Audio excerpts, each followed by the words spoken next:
Why did you get a veterinarian? Well, I didn't think his religion would make any difference.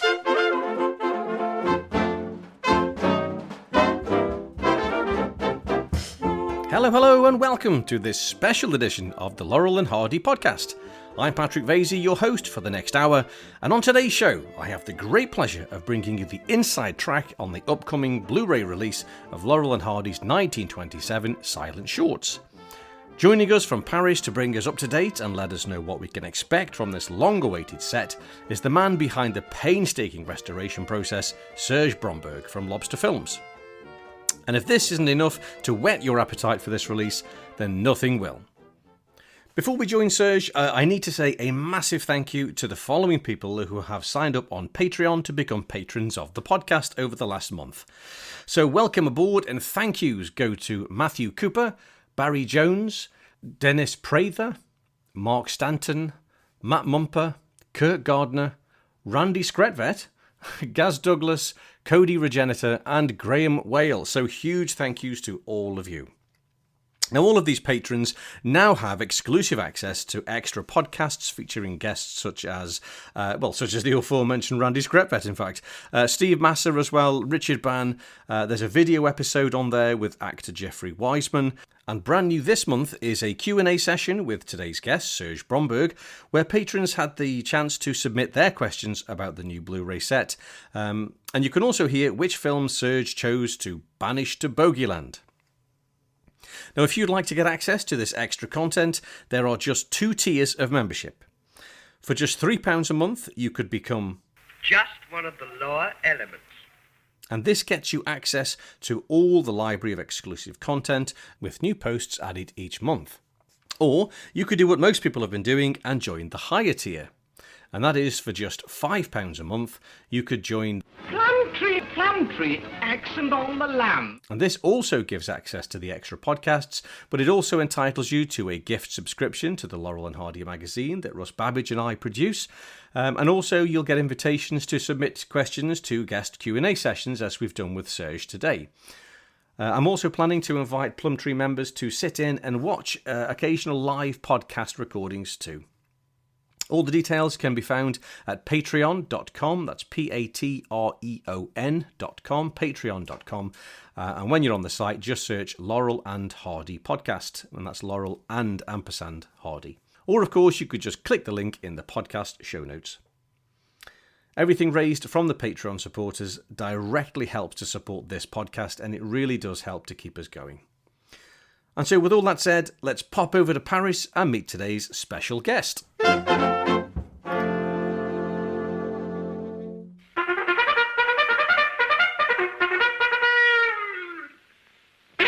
I'm very excited to say that joining me on this special bonus episode of the Laurel and Hardy podcast is the man behind such fabulous Blu-ray and DVD restorations, such as the Masters of Cinema series, including wonderful restorations of many of Buster Keaton's classic comedies, and also, of course, the recent Laurel or Hardy Blu-ray from 2021. It is, of course, Serge Bromberg from Lobster Films. So welcome to the Laurel and Hardy podcast, Serge. Hello, Patrick. I'm very honored to be with you and discuss Laurel and Hardy. It's always a pleasure. Oh, wonderful. It's great to have you with us, Serge. I've been looking forward to this for some time, actually. I did think about trying to get you on when you released the other one, but I know you went on to the silent comedy watch party with Ben Modell and Steve Masson. Yeah, I thought, well, he's kind of done that now with Rob, so that's fine. There's no need to repeat it. I'll leave him alone. But I've grabbed you first this time, so I'm really, really thrilled. So what I'd like to do, Serge, if we can just start off with, is just I like to ask all my guests about your earliest memories of Laurel and Hardy, if you can remember them, and how you got into classic film, how you got into Laurel and Hardy comedies, and take it from there. I have the best answer you ever heard. Oh, I love it. I'm all ears. I was about 5, and my nanny brought me to the cinema with my sister, who was 1 year younger, and we were to see Fra Diavolo. The feature film. Right. And so we went to a cinema, but for some kind of reason she made a mistake, and we ended up arriving in a cinema where the film that was played was Kama Sutra. Obviously, it's not at all style of Fra Diavolo, and of course there was no picture in the theater. And when she found out, I mean, she was fairly old, and she told us, sorry, there will be no film today because I picked the wrong cinema. And I said, well, Nanny, we don't care so much about what film we're going to watch. I mean, Laurel Hardy or Kama and Sutra. I mean, we don't care. We just want to watch a film. And so, of course, we didn't see Kama Sutra. And so my first encounter with Laurel Hardy was an experience of frustration. And of course, if you ask me of my favorite Laurel Hardy feature film, it's definitely Fra Diavolo for that reason and many others. But that one, I mean, it took me a while before I could watch the film. Right, okay. So you hadn't seen Laurel and Hardy before you went to try and see Fra Diavolo? Well, not as much as I can remember. I guess yes. They probably at that time, they were on television. I'm not that young, and so television was in black and white at the time, and black and white was not a problem for broadcast. So we would watch those films. They were hilarious, and our parents had seen those films when they were kids. So they liked to share those memories with their own kids, and so they were literally passing the experience of the boys. Yes, that is often the way with all my guests, actually, and including myself. It's always the mother or usually the father, actually, that seems to pass it down. Yeah, there was some kind of strangeness to Laurel Hardy because it's something you can't realize, but in French, Laurel Hardy had this issue with dialogue. How would they start speaking at the time when there was no dubbing? So they had this idea of bringing, like secondary supporting actors who would be French, German, Spanish, and so on. But Laurel and Hardy had to be themselves. So they would read phonetically the text over the camera. And of course, their speaking was dreadful. So when they invented dubbing, which is about 2 years later, it was too late. Laurel and Hardy had an English accent. So they asked French actors and French dubbing actors to fake the English accent just to match Laurel and Hardy's voice when they started. So in France, Laurel et Hardy, they speak, ils parlent en anglais, en français, avec un gros accent. and that brought some kind of strangeness to their couple. That was strange. I loved it. That's great. So have you seen? Because I think aren't the French phonetic versions of the films are quite rare to find, aren't they? Yeah. Well, not that rare. Not that rare. I mean, Les Carotiers is here with the Laughing Gravy and Be Big. There's one or two that are missing. I mean, but they have, of course, super rare scenes that are cut, and of course, you hear their voice and you hear their specific jokes. So, but I'm not that as specific as you would be to go to searching for all of those phonetic versions. Kirsch Beda Torres has done that in the 90s. Stefan Drössler from Munich and Dick Ban in the US have worked together trying to find all that material. And it's quite likely that at some point, some missing versions will pop up. But of course, it will be disappointing. So I'm perfectly fine with what we have already. Right. So do obviously as a French speaker, native speaker, are they disappointing to watch? When the boys, you mean when the boys version? No, when the boys are speaking phonetic. The phonetical version. Yeah. Because of course, their acting is dreadful. They read, they don't understand what they say. So even if they have played the scene already in English, their reading is terrible. Which is why they redubbed for the film of the 30s and 30 and 31, they redubbed the English versions with French actors.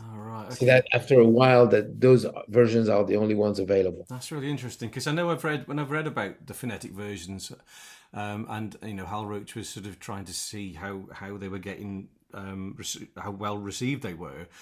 They seem to be going down a storm, and we get all these reports that the people are laughing when they shouldn't be laughing because they're laughing at the pronunciation, at the way they speak. Yeah, because on the set, actually, the only people who spoke French were the supporting actors waiting by the camera to step in and do the French version.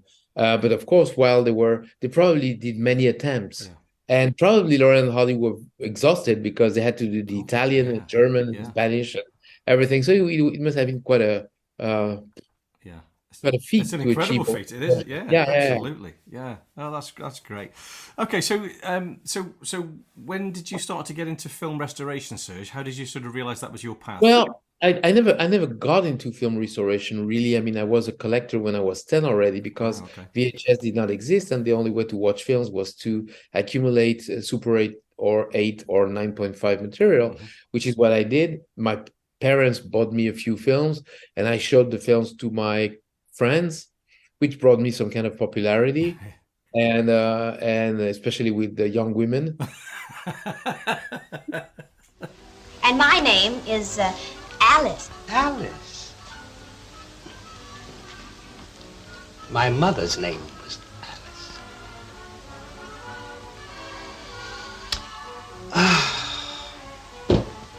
Your mother's name wasn't Alice. That was her second name on my father's side. Yeah, I went on, and then I realized that that's what I loved, and I started to collect films more seriously, and then I realized that all the versions of those films I could get were terrible, or let's say at least mediocre, and that it could be improved. And so I became interested in technicalities and how to restore a film, and basically how to find the film, because most of the time the films do not survive in good shape because they do not survive in good shape at all. The original material does not survive. When you see the restorations they made in the 90s, 1990, with between Hallmark or RHI in America and Beta Taurus in Europe, they did their best. They spent millions of dollars, and the result in the end is dreadful for many films because that's all they could find. Yes, of course. Yeah, if you're working with a bad source material, but yeah. Yeah, well, there's also something, there's no lost films. There's people who don't know what to find or what to search. And after I must say a few years of searching, I know at least people who also have been searching for a while, and that's what I want to focus on. That Laurel Hardy silent film project is a teamwork. I never could have done this with a few, let's say, the usual suspects in the Laurel Hardy field of collecting, finding material, expertise. I mean, literally everyone, and I will not name names here, but any name you can think of, well, if you can think of him, is probably on the list. So it took 3 years, and that started by intensively searching. And of course, you search, and at some point you say, all right, that's all we will get, so we can start restoring from what we have in our hands. And then, of course, once the restoration is over, you find a better element that literally cancels everything you've done so far, and you have to do it again. It's enough to make a man burst out crying. Which is exactly what happened for With Love and Hisses. For that film, we tried to find 35, which did not survive at all. There was a short clip at the Library of Congress. Then, after showing Duck Soup in Pordenone, I think it was 4 or 5 years ago, a guy from Poland, Fina, came to me and said, I think we have a dupe neg of that film in nitrate 35. What? And you have Duck Soup in 35? And yes. So he called me back a few weeks later and said, not only we do have this, but we have With Love and Hisses.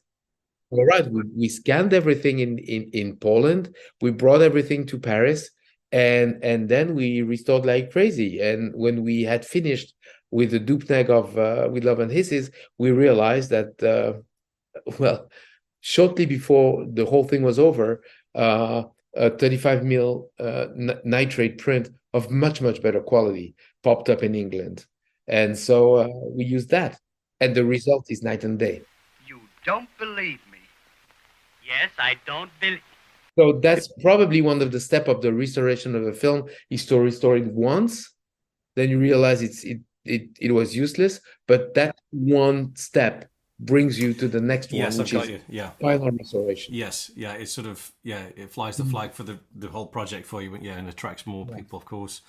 That's fantastic. Well, I mean, talking about the duck soup one, I mean, you obviously were very kind to share the duck soup restoration, and that was just phenomenal. Yeah. I couldn't resist doing a side by side comparison, and it's like the old version. It's like looking through a dirty keyhole, and That's exactly you what it can't is. see any of the edges, and yeah, it's just wonderful restoration. You see, there's another issue. To what extent do you restore a film? And that's what I always say, that film experts know where to stop in restoration. So there are things that we have not removed, like little defects and things like this. But there's also something. This is the only film for which we use the English release titles. Okay. It is not the actual Hal Roach American release titles, because we don't have them. We don't know what they look like. So instead of copying unauthentic titles and faking the American version, we said, okay, at least we have something authentic. It is the UK version of the time. And we also could find out that UK version had censored scenes. And for some kind of reason, most of those censored scenes did survive in a short fragment that we could find in America. Right. And in those scenes, we have the original Hal Roach titles, which is why when you watch the film, you have English release titles, and all of a sudden you have Agnes, and the type font is different. Right, okay. My God, she's raw. And that's also is different, because that's from the censored scenes, and we got it from America. Yes. So you see, our restoration is, let's say, some people would say it's incomplete. Actually, it's factually very complete and much more accurate than anything some gifted restorer amateur would do. We work academically. Yes. Oh yeah. I mean, I can't wait for this set. We'll move on to the Laurel and Hardy set shortly, Serge, because obviously this is the main topic of conversation. I just want to take you back a couple of years to 2021. Just over my shoulder there, Laurel or Hardy, the Blu-ray and DVD release came out. An absolutely fantastic set. It is essential for all Stan and Babe fans. I've got no, hesitation in saying that. Now, am I right in thinking you spent 30 years finding and restoring those films? Well, I didn't spend 30 years. I'm a big fan of Stan Laurel's solo comedy. Right. Because, first of all, he was a genius, that we all know. Plus, how he built his character from the trade of, the vaudeville in England, and how Chaplin went directly to stardom, and how Stan Laurel did not, and tried many ways, and the same jokes, the same way of acting and moving. It's really, really interesting. So I've been collecting Stan Laurel solo stuff for 40 years probably. And every time I could find something, I would preserve it on 35. And so we have a unique resource, basically everything that does survive, I guess we have. And at the same time, Rob Stone has been working on mostly Oliver Hardy. He wrote that Blue Book, the solo comedies of Laurel Hardy, which is absolutely stunning. And I remember in the 80s, he found my name, I don't know how, and at the time we had done transfers of many, many films that did not exist anywhere else on VHS. And I sent him a whole set of 7 or 8 3-hour VHS, which was the longest you could get. And I stuffed it with every Stan Laurel comedy I could find. and he thought, who's that guy in France? I gave him a call. Yeah. There were no emails at the time. And like a few weeks later, I received 7 tapes with all the films I've never seen of Stan Laurel. Wow. I mean, that guy must be nuts. And so we've been friends forever since then. And of course, when the idea of revisiting Stan Laurel or Oliver Hardy, which we had already done, and many people had done it, but on a lesser way, but rather everything they could grab or put their hands on, they would release. Now we really did the la crème de la crème. Research is essential. Booklet is wonderful. Restorations are stunning. So we wanted to give them credit and tribute for the films they had done, and try to have those films not look like old wrecks. Yes, absolutely. And I think that is one of the things I really appreciated about that set, is that it doesn't try to be something that it's not. The front cover is definitely for them from their solo periods, whereas a lot of these, the cheaper versions that you get, they trying to present them as Laurel and Hardy, and you don't know what. Yeah, of course, that's not at all what we wanted to do. Yeah. Actually, we didn't know we would work one day on Laurel and Hardy year 1, 1927, but obviously we were going there. Yeah. And because we had been celebrating the boys in their solo careers for so many years, it was like when you dive in the swimming pool, like it's before diving, you take a last step. So the last step was to take care once and for all of Laurel or Hardy films, not trying to pretend they were films of the team. That's right. No, it's a fabulous set. As I say, I certainly recommend anybody pick that one up if they don't have it already, which they should do by now. It's with Flicker Alley also. Yes, the same company. That's right. Yeah, so we're looking forward to the new one. So can you just explain a little bit about the challenges of putting that set together? I mean, I'm sure there will be some crossovers, challenges of finding this, but with these films being even earlier and older and more obscure, did that present a bigger challenge to put that together? Well, that's very bizarre, because sometimes you would find a super rare film in great quality and that would take care of it right away. Yeah. Sometimes you would need to assemble 2, 3, 4 different prints and just for reconstruction's sake. So there's no bigger challenge than trying to make a complete set about something. Yeah. Here in the 1927 release, so the Laurel and Hardy year 1, our idea was to, of course, gather all the films they shot in 1927, plus, of course, the very few before, and like a few extras, but in the best possible quality. Now, first of all, how do you deal with hats off? So in the first place, we thought, well, the only way to deal with it is to find it. And guess what? We didn't find it. Yeah. I think we might have heard if you had. Yes, that's good. That's a shame. That is a shame. Yeah, but Randy Scratvet was has such a stunning collection of stills of the film that we have a short reconstruction, of course, or whatever can be shown. Many people have attempted to do that. Yes. Yeah.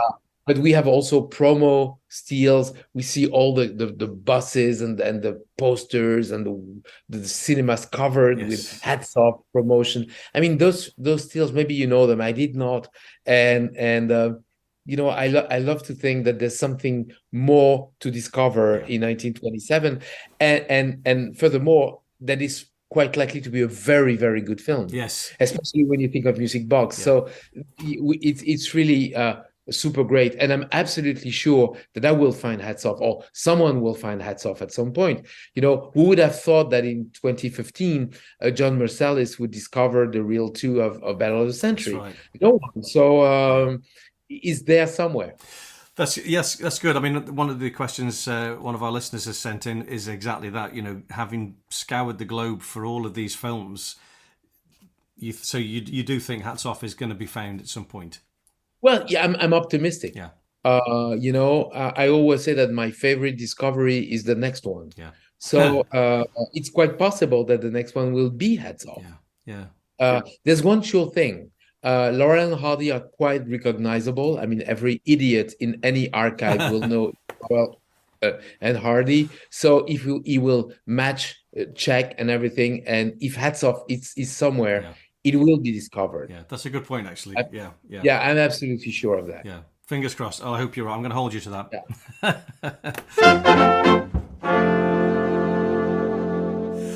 Brilliant. Okay, so let's move on then to the new Blu-ray set. So it's Laurel and Hardy Year 1, the newly restored 1927 Silence. God, it's exciting just even talking about the title. Yeah. It's great stuff. I mean, I can't believe it's here. No, I can imagine. I can well imagine. So let's talk about the contents of the set.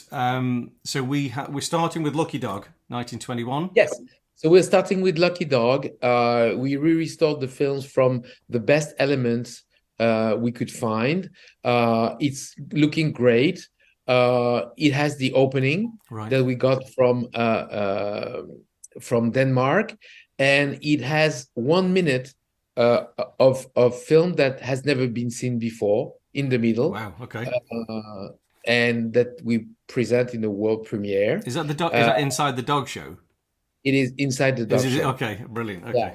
Fantastic. And which was restored from the original 16 mil diacetate tinted negative. Lovely. From a fellow collector who has been super nice to trust us and send us the film. I must admit that he wrote me a note. Actually, we discovered that clip existed about 4 weeks ago. Look what I found. So the film was already done, and I wrote him and I said, well, we must have that. Yeah. We definitely must have that. Yeah. And he answered to me, well, I've been willing to restore the film myself, but it's been 15 years. And well, considering what you've done for the Laurel Hardy silent, I guess you're going to do the best possible for the sound. Yeah. So just credit my name and I send you the film and thank you for what you're doing. Brilliant. That is such a commitment, and that gives me the responsibility of doing fine. Yes. I think we do. Yes. Yeah, that's really great. And I've got to say, I mean, I'm currently working on my book, Laurel Hardy Silence, and the spirit of sort of collaboration between collectors, it's just been so wonderful. Because it's quite hard to go to somebody and say, would you let us have that very precious thing from your collection that you've spent however much money to obtain, but it's just been so forthcoming. It's been wonderful. When you find films, at least maybe you're not and you want to possess and be the only one to have, but I mean, those guys are rarer, and that's good. The second thing when you find a film, the second question that comes up is, whom am I going to show it to? Yeah. And so it's always the same usual suspects. And when at some point you find the right spot, the right moment, the right place, then you think, well, I'm proud. I found it. I gave my stone. I did my part.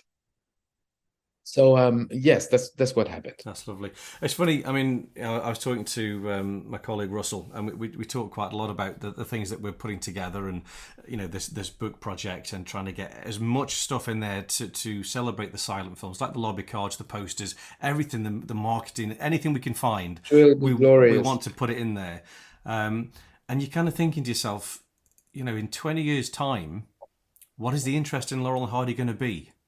Because a lot of people, no one's getting any younger, and unless we start to introduce it in good quality to people, who's going to be left? Why? When you go to Beta Taurus or Chicken Soup, what's the name of the American owner? Chicken Soup for the Soul, yeah.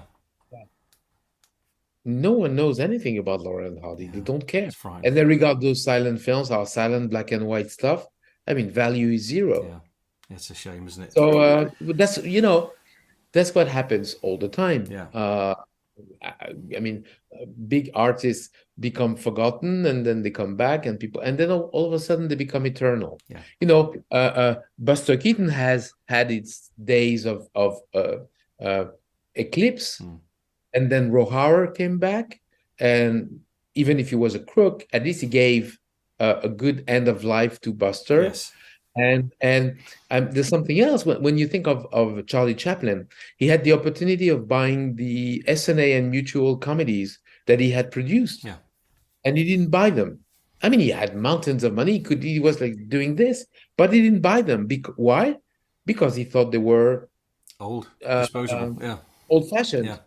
Yes. Yeah. So, okay. Correct. Probably in 20 years, Laurel Hardy will be still regarded as slow editing, always doing the same stuff, which does not happen with the silent films, because silent films is another world. Yes. A world of pantomime, a world when you can't hear a sound, so you have to show everything that's happening. So for people who watch those films, there's a strange feeling of, what are these guys doing? Well, they are doing a trade that is lost, which is like mimic, Yes. like Marcel Marceau, Yeah. pantomime. Yeah. And that's what fascinates me, I must admit. Yeah, that's right. Yeah. Yeah. So, this is what we're saying, if you have stuff out there that you can contribute to these kind of projects, now is the time to do it, because this is where the interest is at its highest, I think. Yeah, and of course, we're working on the 1928 and 1929 film at the moment. We have very good material for almost all of the films, but my guess is that there are rare things that exist.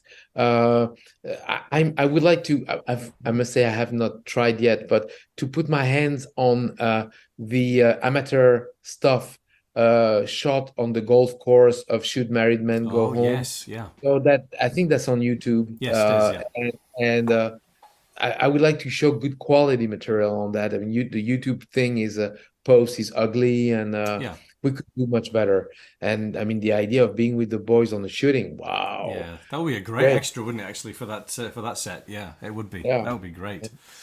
Fantastic. Okay, so we're starting with Lucky Dog, and then we're going through to Duck Soup. Well, Duck Soup, I have explained, the first official Laurel Hardy film. Of course, we're showing 45 minutes from Hollywood. Well, everyone knows the thing. We have re-injected the Stan Laurel scenes from the Black Hawk negatives. I must admit that our strong point was that we have access to all the Black Hawk Films material. Right. That includes the negatives, of course, and the preprints. Black Hawk, when they did 16mm releases, at the time in the 50s and 60s, they had access to the camera negatives that were still there. Yeah. And so they would take those negatives, make 35mm fine grains or 16mm fine grains of the camera negatives in the shape they were at the moment. Right. And from that, all the prints that we have in Super 8, 16, and so on derive with the removed titles, with scenes removed or changed or whatever. So, but we have all that preprint material that is 70-year-old. Right. And of course, we are the first ones to have access to that. So that helped a lot. Yes. The Academy of Motion Picture has helped a lot. The Library of Congress has helped a lot. MoMA has helped a lot. The other archives, it's not that they didn't want to help, but they didn't have much material that they could deliver. UCLA has some material, but they didn't have clearance. But we found our way to about the same material. So that was fine. No big loss here at all. And of course, all the archives and collectors throughout the world, which was amazing. It's beyond belief. So Duck Soup was preserved from. So you have I explained that BFI nitrate print, the UK release, the opening that initially came from a Belgian re-release sound print, finally ended up coming from FINA, the Polish archive. Plus a censored scene of nudity, that's it, and Library of Congress stuff. So at the end of the day, that's what we have. That's good. And what is the film after? Sleeping Wives, it would be. Yeah, well, Sleeping Wives.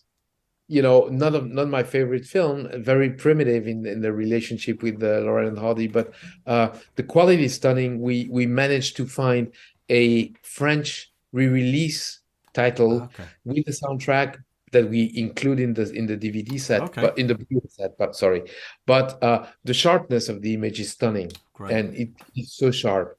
And I've never seen the film that sharp. Fantastic. Fantastic. Yeah. That film is one that it's grown on me over the years, Sleeping Wives. I remember watching it on on VHS when I first had it and thinking, oh, I don't like this. And then I watched it again as I started to write about it. And actually there's quite a lot in there which is very, very watchable and quite, Yeah. Of course. Well, they all are. In that film and in a few others, you have shots that were missing in our 35 element. That survived in 16. Okay. So sometimes you see jump in quality. Yeah. All of a sudden it becomes a bit blurry. You wonder, oh, what's happening? And by the time you realize it's blurry, it's over. Yeah. It's back to. But the reason is that those shots do not survive anywhere else. Yes, yeah, in 35. So we have to juggle. You think, oh, they left that problem. No, we didn't leave that problem. We took an enormous amount of energy re-injecting the shot that was there at the origin, but that did not survive in the higher quality material. Yeah, I noticed that in the Laurel Hardy set. I was watching, let's say this beautiful pristine print, and then suddenly there was a little bit that kind of went blurred. I thought, what's going on here? There's a problem with the. And I thought, no, you idiot! Of course, it's the 16 course, mm. I remember Sleuth. Is a film in the Stan Laurel solo comedy. Yeah. Sleuth, I don't remember if it is in the Laurel or Hardy, it may be, but Sleuth survived. Actually, was the original camera negative was cut down to 1 reel instead of 2, so basically reduced of 50%. We were fortunate to find a very, very bad print, a very, very good print in 35 complete, but missing the beginnings and ends of each reel as usual. And the only place we could find those shots was in a Super 8 print of probably 15th generation we found in Spain. Wow. And so you jump from the original camera negative to Super 8 in 15th generation. It's like, what am I watching here? But that's the only way to watch. That's right. At least you have it in some form. Yeah, you can follow it. Yeah, absolutely. Yeah. That's great. So next up would be Love 'Em and Weep. Love 'Em and Weep has something super special. It's the only print that is in the Black Hawk collection for which we have an original material, vintage, from 1927, printed in 1927, showing the original tinting. Oh, wow. And it's a multi-tinting, which is, of course, vintage. We were missing, because of decay, 2 or 3 shots in between reel 1 and 2, and a few shots at the beginning of reel 2. Here again, we could use, for the missing shots in between the 2 reels, the dupe negative from Czechoslovakia, but we actually got through MoMA. And for the missing shots of reel 2, we had to rely on the Black Hawk 16mm neg. But the quality is stunning on Love 'Em and Weep, and it has these original tinting. Right. Multi-tinting. So it changes, it gets blue at night, it gets, amber when you're inside. There's not so many prints that have that multi-tinting pattern. Yeah. We found Charlie Chase of 1927 on nitrate. Charlet Philanthrope,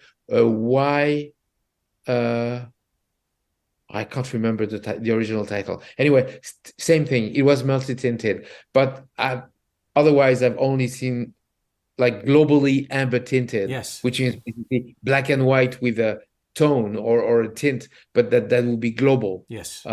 Here with Love 'Em and Weep, you change from one scene to the other. And of course, we didn't make up anything. Everything was done accurately. Why Girls Love Sailors? Same thing. On that one, except for the last 2 shots, we could, and I think 2 or 3 in the middle, we could find a 35mm print of the French re-release. We had a part 2 of that re-release. We found a complete print. Can't remember where, but it's very good, super sharp, and unfortunately missing the track area, which is the 7 or 8% of the left of the image. Right. When the film was reproduced for French re-release or any kind of sound re-release, the left part of the image was masked by the soundtrack. The soundtrack on the sound film is optical, so it basically covers a part of the original image in the silent release.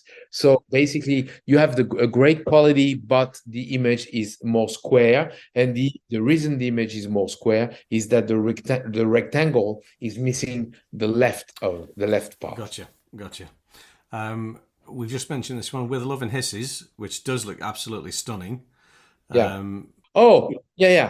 With Love and Hisses, With Love and Hisses is the one that was super sharp. That film did not survive in good elements. There were okay 16mm cotoscope material, but that's all there was. Yeah. And here we have pristine 35, not a frame missing. Wow. Absolutely I mean, unbelievable. And when you see the few frame grabs I've sent you of Stan and Ollie naked, and you can see Yes. the Oh, they of look. that skin, it's Yeah. just It's unbelievable, isn't it? Absolutely couldn't be unbelievable. better. Yeah. Couldn't be better. Well, well, well. Fancy meeting you here. Why? Are you sure you know these gentlemen? Why, they're buddies of mine. Say, where did you get the swell clothes? Clothes? Yes, the last time I saw them, they had no clothes on. They had no clothes on. Who is this man? I don't know, Mommy. He's an absolute stranger to us, isn't he? He certainly is. Who am I? You. Plus, you have all those special effects, animation, the bees, Yeah. and then things. So this is funny. You can almost see how they were designed. Yeah. Yeah. Yes. Oh, I can't wait. I mean, I remember watching the Duck Soup version, and it was just. It's like seeing it for the first time, isn't it? Oh, yeah. It's such an exciting feeling. I remember my first version of Duck Soup I bought at Black Hawk. Well, I can tell you that story. Black Hawk first found a 9.5 print that was atrocious, but Duck Soup was impossible to see. Yeah. So they published it explaining that the quality was really bad, and everyone bought that material. Then the Belgian re-release print in French came up. Roach got a print. Because they had a contract, Black Hawk could borrow that 35 millimeter print, but the edge was missing, and they had to cut the up and down to fit the 16 mil framing.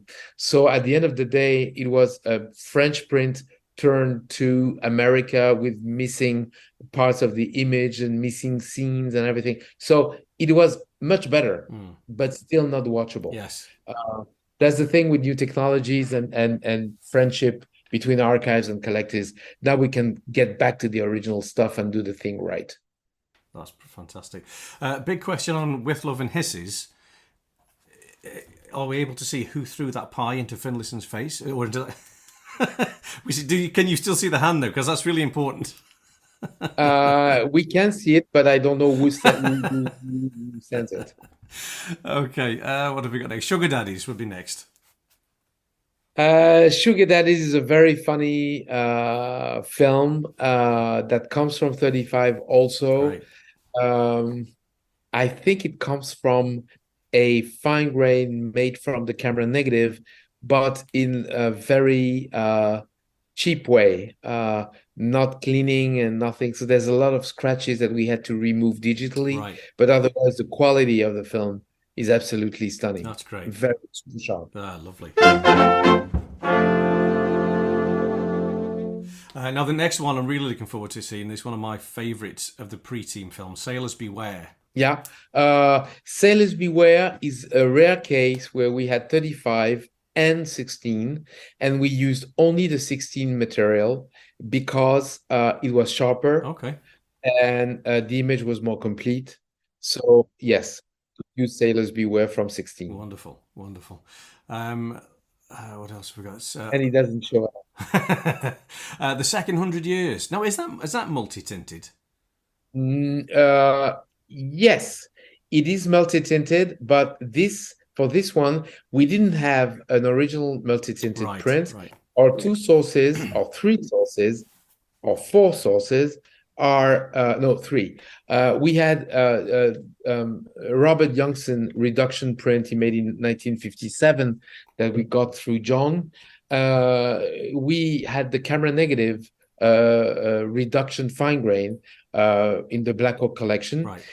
Made 6 or 7 years later, but the quality of the image was better, but the film had decayed severely in the 7 years between the two printings. So we had to jump from one to the other, and of course, whenever it was possible, we used the Robert Youngson 35 millimeter material that he included in Golden Age of Comedy. So we jumped from very, very super good 16 to very, very super good 35. It hardly shows. And we had a clip from the Library of Congress, tinted, but one block tinted, solidly tinted, about reddish or something bizarre. And in the script, it says that we have the shooting script, and it says here starts the blue tint, and here it stops. So because of that, we could inject it because we had evidence that it was intended to be tinted. Right, gotcha. Are you and this is the set presenting these in chronological order as they were released? Yes. Right. Yes. I was going to say, yeah. I was just wondering the order. Okay. So the next one is Call of the Cuckoo. Yes, of course. For that one, that's bizarre because everyone knows very, very decayed material. We spent a lot of time restoring the image. The elements we had 3 different negatives with 3 different damages. Right. So we 3 different fine grains, sorry. And so we could assemble something fairly complete. The film is just as if it had been shot yesterday. Wow. It's That's fantastic. What can I say? It's you never have that. Yes. Yeah. You can't have that. Even probably in 1927, you couldn't get that quality. And of course, the film is stunning because of Max Davidson and Charlie and Finn and yeah, all together. Wow. It's so good. I wish we had the outtakes. I'm sure they made a lot of jokes. Oh, can you imagine? It would be wonderful. Yeah, act foolish. And they probably did a lot of stuff that was removed because, of course, they were not the stars of the film. That's right. But otherwise, I think we're missing a lot of fun. I think you're right. Yeah, definitely. Do Detectives Think? Yeah, Do Detectives Think comes from Black Hawk and the Pathé Foundation in Paris.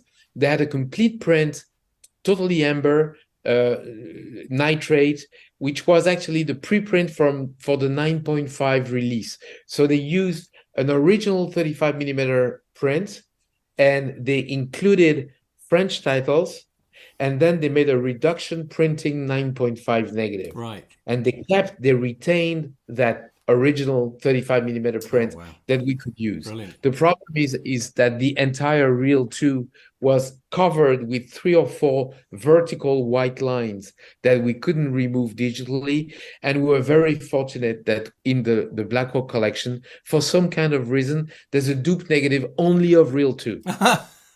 So, usually you find a reel, if you find a reel, is the same one that was in good shape in the other element. Yeah.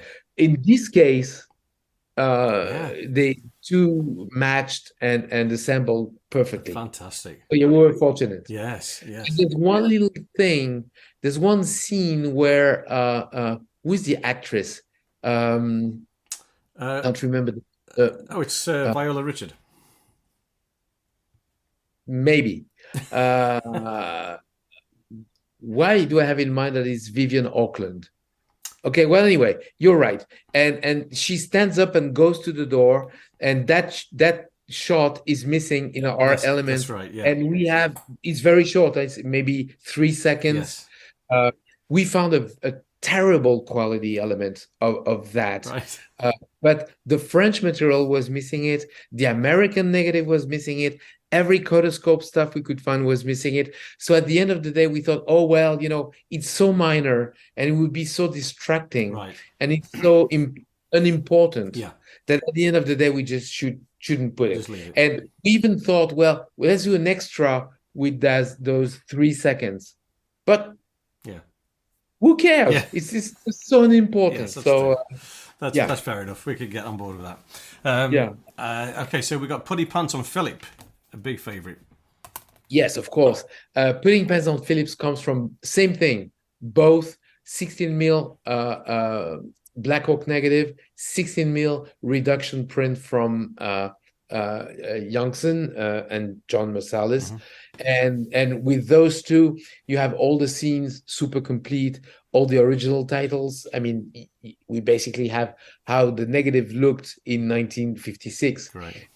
Well, it still looked okay. It's only 30 years after the film was made. So, we're very fortunate that John could provide that material. Yeah. You know, as you know, in the Black Hawk prints that we all have, there's a lot of decay. The titles are removed and replaced. So it's our favorite without a doubt. It's one of those films where it's just above the roof. Oh, that's great. But now we have it back exactly how it was originally, and not substantially as it was released in 1927. Yeah. No, we have it real. That's great. That's superb. And I think we've got two left. Battle of the Century. Well, we all know the story of Battle of the Century, Yeah. so I guess there's no need for me to. Yeah. We use thanks to Jeff Joseph and Donald Sozin, we use the orchestral score that Donald scored for the Jeff Joseph's sound films. You know, the early sound films.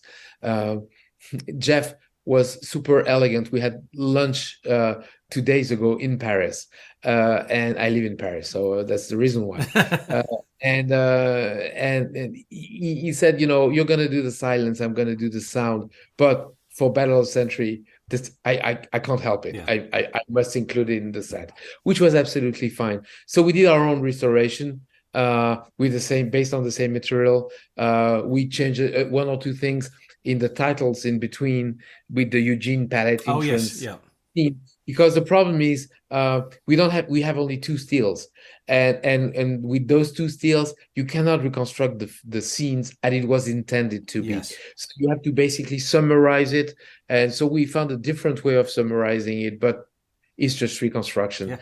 And otherwise, you know, Real One survives in 35, very high quality, thanks to Black Hawk Films. Yeah. Because they were the ones who brought that material, and thanks to Leonard Maltin, who identified that print at MoMA. MoMA sent the print to Black Hawk. Black Hawk made that reduction negative 16 that we all have, because in the 70s they published that. They probably ruined that element while doing the printing, and now that element went back to LOC, then is now at UCLA, and I was told that it is in such terrible condition that they had to go back to the Library of Congress dupe negative, which is what we did. Yeah. And the quality is sparkling. That's so great. It's no problem. That's beautiful. And then the final film, we finish on a high, Flying Elephants. Wow. Yes. Of course. Flying Elephants is one of those stunt reconstruction stunt that we could achieve. Well, we found a nitrate print almost complete of a French sound re-release.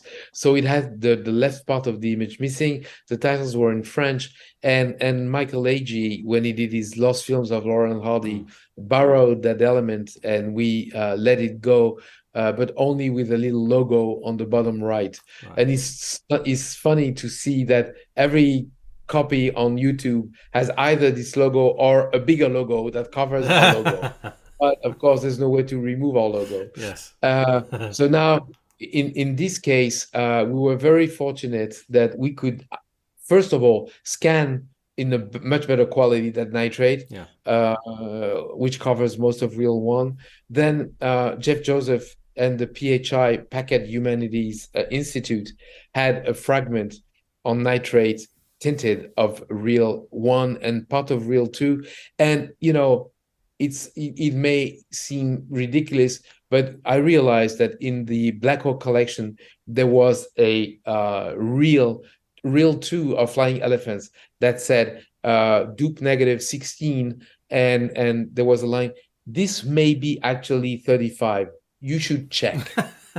So we checked, and it was actually vintage, stunning, glorious 35. So yeah, that one is absolutely magic, and the stories that Randy Skredvit tells of what was shown, what was shot where, and the story between Pathé and Leo the Lion MGM, it is really super interesting. That's great. I must say that Randy Skredvit, who has of course written all those books and has such a knowledge, I'm sure you speak with him every day. Yes.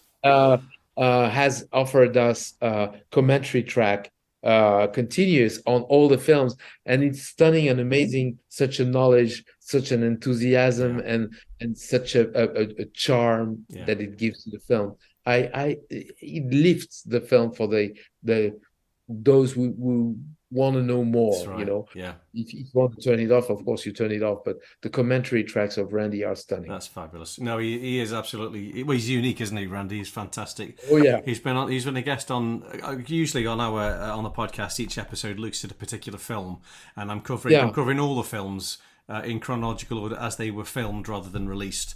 And Randy's probably he's been on more than anybody else. He's just you just. Oh yeah, I mean, I'm not even trying to discuss with him or at least sustain some kind of conversation because he kills me. Yeah. You know, everyone, we all have our stunt. He knows more. I know more about finding films. Yeah. Some people know more about restoring. Some people know more about music. That's why it's teamwork. Yeah. You know, and I like that. Yeah. Oh, when it all comes together, it's brilliant. Yes, it's like watching a film solo, sitting by the projector is never half as fun as it is with watching with friends. Yeah. And even if we know the film already, we all laugh at the same time. Absolutely, yeah, absolutely. And so we talked about commentary tracks. The audio scores, we do have new scores again composed for these. Yeah, films. well, we did new scores because the old scores didn't match the new restorations. I mean, the new restorations always had new elements. Right. So we asked Eric Le Guin had done 45 Minutes from Hollywood and Lucky Dog a long time ago. Mm-hmm. We used these scores. Otherwise, we have Neil Brand. Oh yes, he's been a guest on the podcast as well. We've had Neil on. Oh yeah. Well, Neil is great. Yeah. Antonio Coppola, super great. Also, I love those two guys. And of course, I mentioned Donald Suzanne for Battle of the Century. Then we, whenever it was possible, we provided the original French re-release track of the 30s. For example, I think it was Sailors Beware. I think there was a song that in French that opened the credits. So we have that. Oh, great! Okay. And of course, we restored those tracks. Yeah, fantastic. That's great. That's interesting. Yeah. That's brilliant.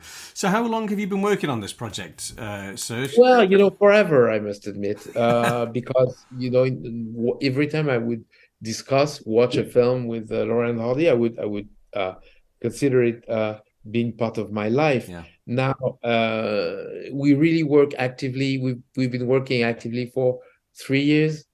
Right. We started about COVID time. Okay. And yeah. Okay. So you've had your eye on the 1927s for public domain release and getting ready for that. Well, that's something that stuns me. The people who own those films could have done that for years, and they never did. Yeah, exactly. Yeah. So we are not public domain chasers. To tell you the truth, public domain is more a problem than an asset. Yes. Because if you release a film that is in the public domain, you do a restoration, and then if someone steals it, you have to prove it's your restoration. Right. It becomes embarrassing and so on. So of course, respectful people don't do that. Yeah. But so we have a deal of distribution for all the Laurel Hardy films for France with Beta Taurus. But of course, gathering those 1927 films has been the continuous work that I've started years and years ago. Yeah. We actually started restoring, gathering, scanning, writing about 3 years ago. Yeah. That's fantastic. Yeah. Okay, so well, this is a daft question I was going to ask you. Actually, I don't think we need to do this, but what would you say to convince fans that they should invest in this new set of restorations? I mean, I think just listening to what we've just been speaking I have something easy. They have never seen the silent films of Laurel Hardy. Yeah, I'd agree with that. Never. Yeah. You think you have? Forget it. Yeah. I would totally agree with that. From what I've seen already, I would absolutely. Oh agree yeah. With that. Oh yeah. That's a really good tagline. You should run with that. That is perfect. So just to sort of sum up, what I'd love to ask you actually, Serge, is what is it about Laurel and Hardy that makes them so special to you and that makes you want to sort of go to such extremes and take so much time and effort to preserve their work? Well, two things. First of all, the Fra Diavolo story I mentioned Yeah. when I was frustrated because I couldn't go to see that film. So Laurel Hardy had something special.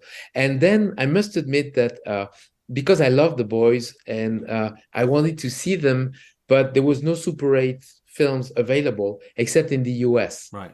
through Black Hawk. Yeah. So I would ask a cousin in Chicago to buy films in America and then ship them to me in an envelope.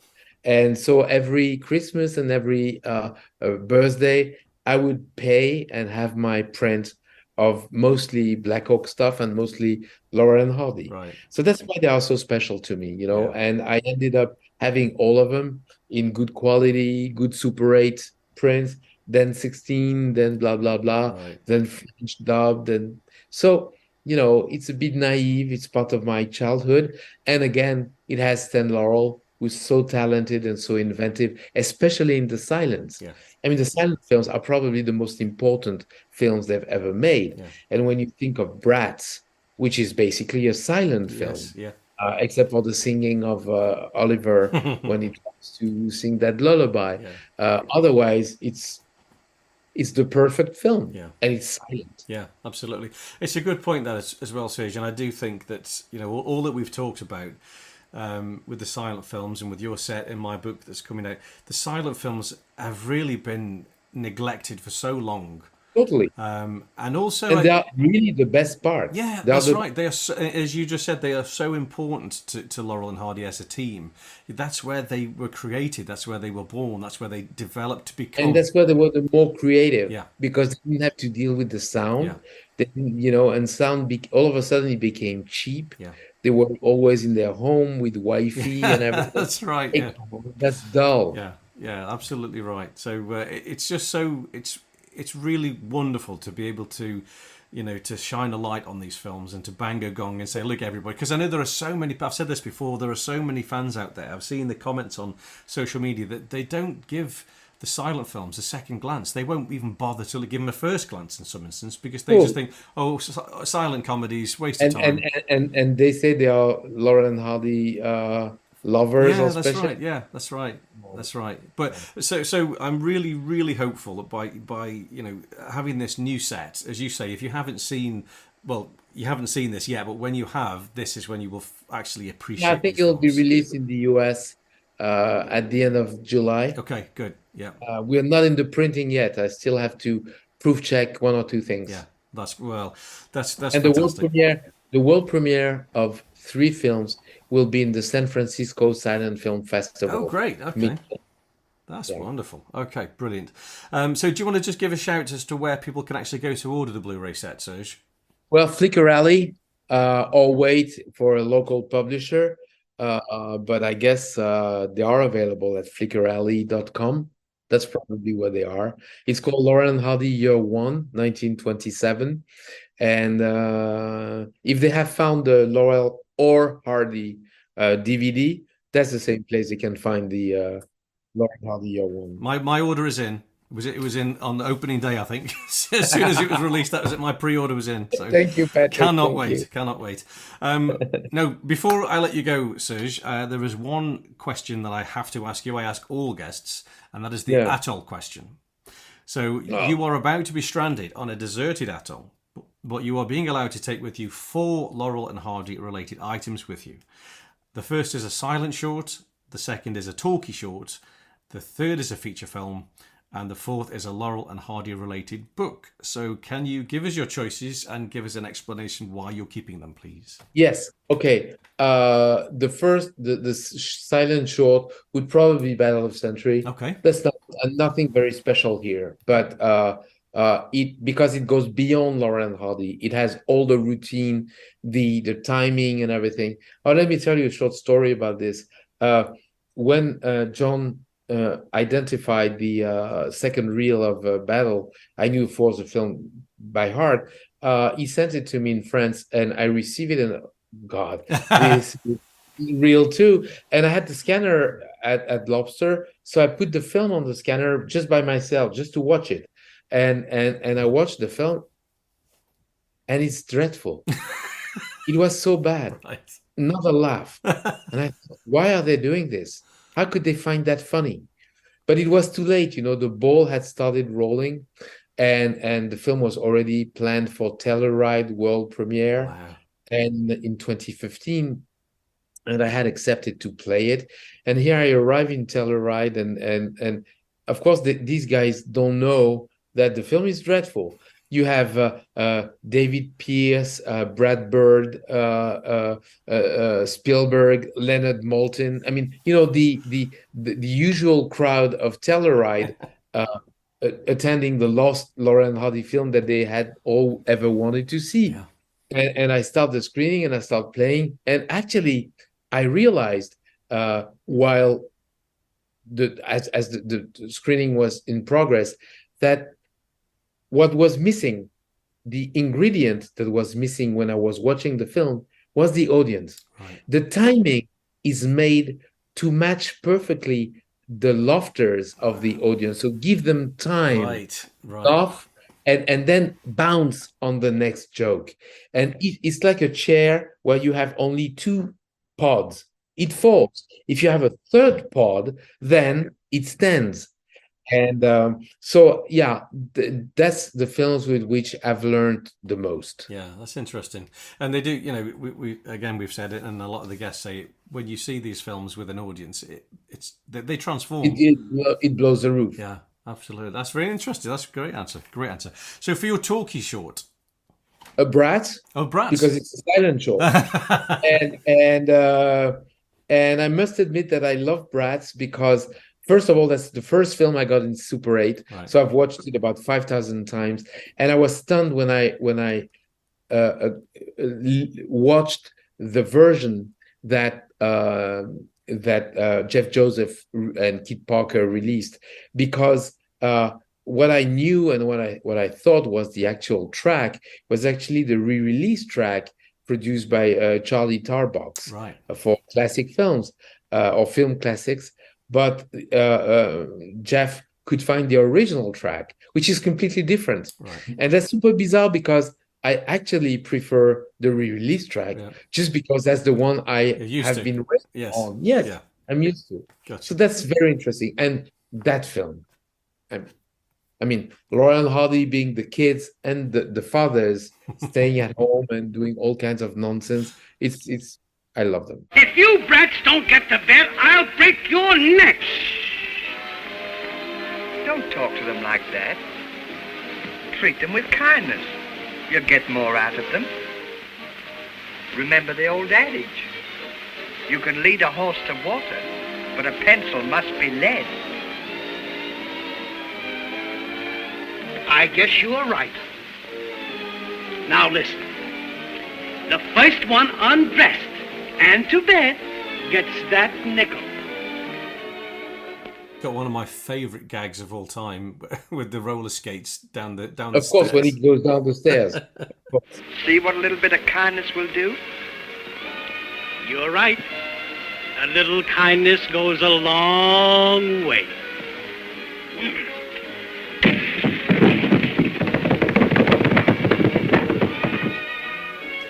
It's classic. You can't help it. I'm a big fan, totally weirdo of Laurel Hardy. I mean, I do many other things, but the boys, well, every time, they're fantastic. Yeah. And it is that kind of.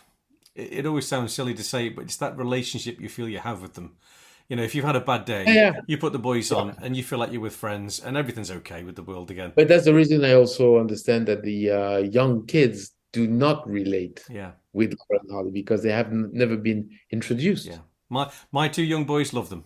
Absolutely love them. Yeah, of course. I'm raising them right. My kids love them too, but they're not exactly the average. No, iPad. That's right.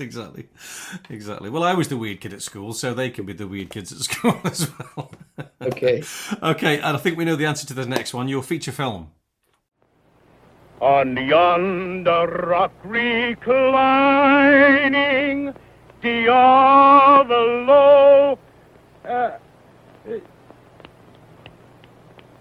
On yonder rock reclining,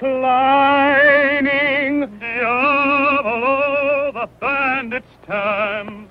In his hand his carbine holds, 'tis his best friend of all. tremble. Meanwhile the storm is beating, while I hear echo repeating, Diavolo, Diavolo, Diavolo. Fra Diavolo. Fra Diavolo. Diavolo. Yeah. For the laughter scenes in the end. Yeah. I tried not to laugh. Yes. And it succeeds. They are so good at those laughter scenes, though, aren't they? How they do it, it's just... Yeah. Yeah. What's the matter with you?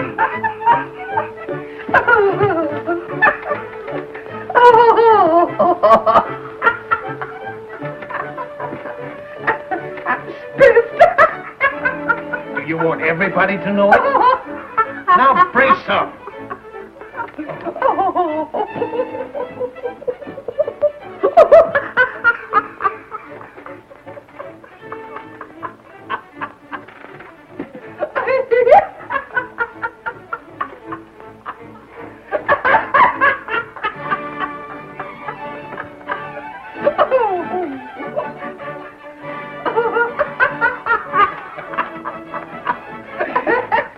My son.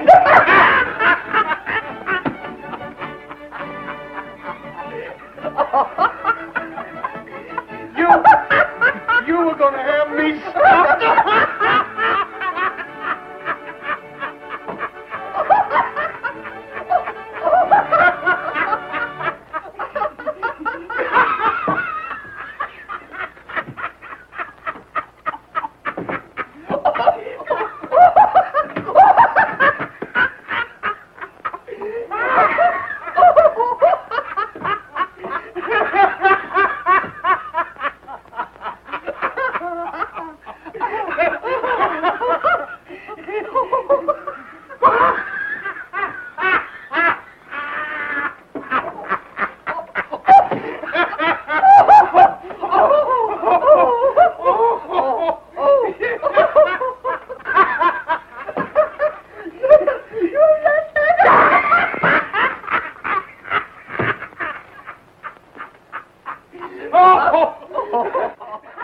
Wonderful stuff. Yeah, it is wonderful. I got to say, Fra Diavolo is my favourite, certainly of the sort of the operette, the comic operettas. Hands down. I'm not such a big fan of the Sons of the Desert or Relations. I don't know why. They seem more standard to me, and even Bonnie Scotland. Really, for me, the la crème de la crème is the beginning. The core. They were adding to their characters, but it was not really necessary. I think they lost a lot when they got the sound. They turned to a new set of characters, but you couldn't do Liberty with sound. No. Well, Harold Lloyd tried that, didn't he? I mean, he tried to remake the high-end stuff with sound. See Teeth First? Yeah. That's disgusting. It makes no sense. It's ridiculous. Disgusting. That's great. Maybe not disgusting. Sorry, Sue. But not very good. Oh, brilliant. No, but I think certainly the early feature films, I do prefer the earlier feature films. I mean, I do love Sons of the Desert, and I love Way Out West, and I love Our Relations as well. Oh yeah, Way Out West. Way Out West is okay. Yeah. It's okay. It's just okay. Yeah. No. It's okay. Okay. It's okay. Brilliant. And it has the tickling like. That's it. More laughter. Yeah. So I like. That's it. And for your... And of course the dancing. Oh. Which is a moment of magic. It is. And of course it's pantomime, isn't it, at the end of the day? It is. Yeah, it's beautiful. And so your final choice is your Laurel and Hardy related book. Well, of course, it will be your book to come. Wonderful answer. or Randy Scradwitt's next book. Yes. So at least I'm not.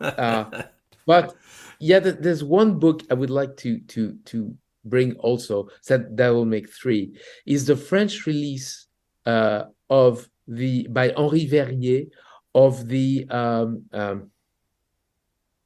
Bill Everson book that he made probably in the 60s, because I remember reading those lines saying, this is a lost film. Oh, this film is rare. I've seen only part 2. This is and of course I've read it so much that all the pages are falling apart. Yeah.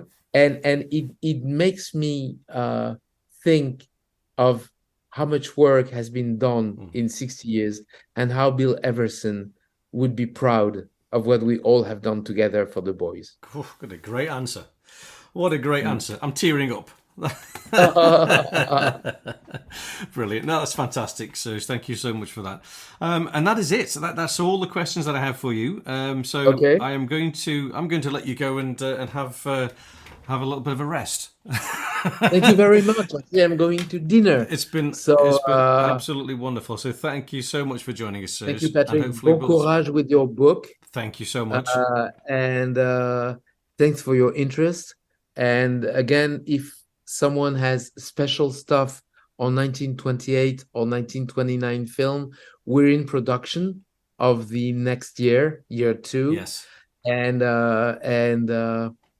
it will be equally stunning, I'm sure. Oh, I'm sure about that. So if anybody does have anything and they're not sure how to get hold of you, if they come to me, I'll pass them to you. So we shall do you a deal. Wonderful. Thank you, Serge. À bientôt. Well, there we are. And if you're anything like me, you'll be even more eager now to get your hands on a copy of this Blu-ray. And I have to say, it's way past time that the boys' silent films really did get the respect that they deserve. Now, don't forget, if you want to hear more about the set from Serge, there is a great Q&A session available to Patreon members, as well as a fun discussion in which I get Serge to banish 3 Laurel and Hardy films to Bogeyland. As usual, you can find links to everything in the show notes and on our website, laurelandhardyfilms.com. Next time, it's back to business as usual as we focus on the next film in Stan and Babe's canon, the 1929 silent short Double Whoopee. So that's all for now. All that's left is now to thank today's special guest, once again, Serge Bromberg. Thanks to the Bohunks Orchestra for the wonderful music. And as always, thank you for listening. And until next time, it's goodbye from him. Goodbye. Goodbye from him. Goodbye. And it's a very goodbye from me. Goodbye.